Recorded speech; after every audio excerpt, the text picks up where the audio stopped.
أعوذ بالله من الشيطان الرجيم. بسم الله الرحمن الرحيم.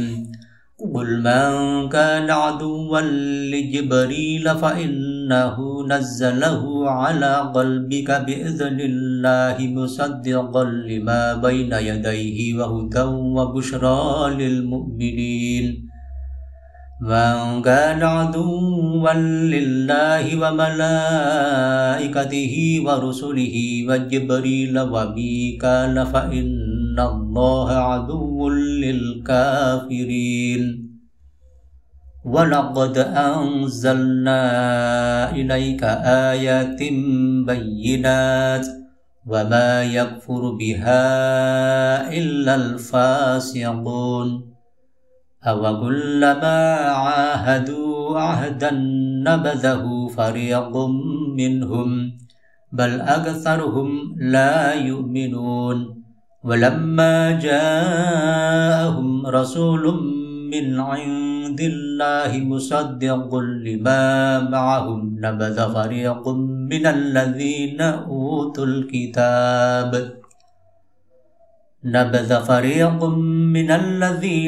الكتاب كتاب الله وراء ظهورهم كأنهم لا يعلمون. واتبعوا ما تتلو الشياطين على ملك سليمان وما كفر سليمان ولكن الشياطين كفروا يعلمون الناس السحر وما أنزل على الملكين ببابل هاروت وماروت وما يعلمان من أحد حتى يقولا إنما نحن فتنة فلا تكفر فيتعلمون منهما ما يفرقون به بين المرء وزوجه وما هم بضارين به من أحد إلا بإذن الله ويتعلمون ما يضرهم ولا ينفعهم.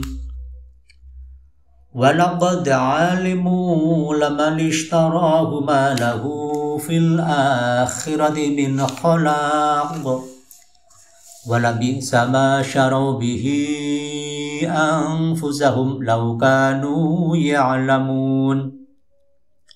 ولو أنهم آمنوا واتقوا لمثوبة من عند الله خير لو كانوا يعلمون.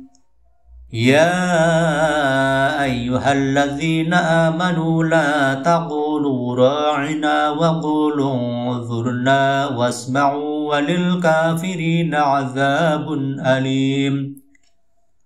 ما يود الذين كفروا من أهل الكتاب ولا المشركين أن ينزل عليكم من خير من ربكم والله يختص برحمته من يشاء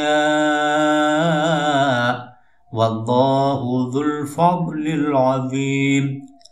ما ننسخ من آية أو ننسها نأتي بخير منها أو مثلها ألم تعلم أن الله على كل شيء قدير.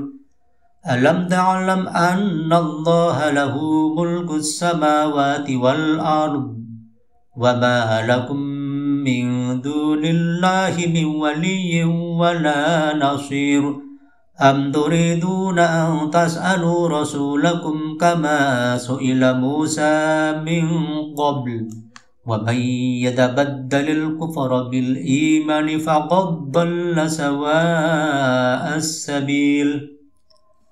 ود كثير من أهل الكتاب لو يردونكم من بعد إيمانكم كفارا حسدا من عند أنفسهم من بعد ما تبين لهم الحق فاعفوا واصفحوا حتى يأتي الله بأمره إن الله على كل شيء قدير.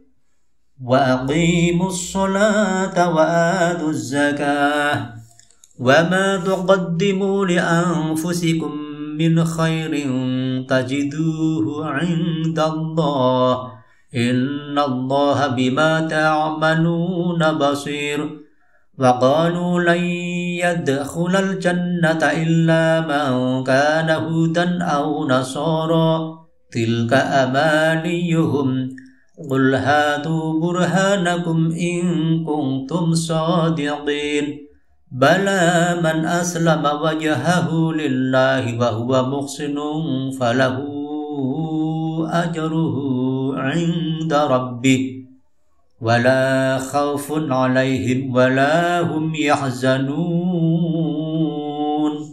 صدق الله العظيم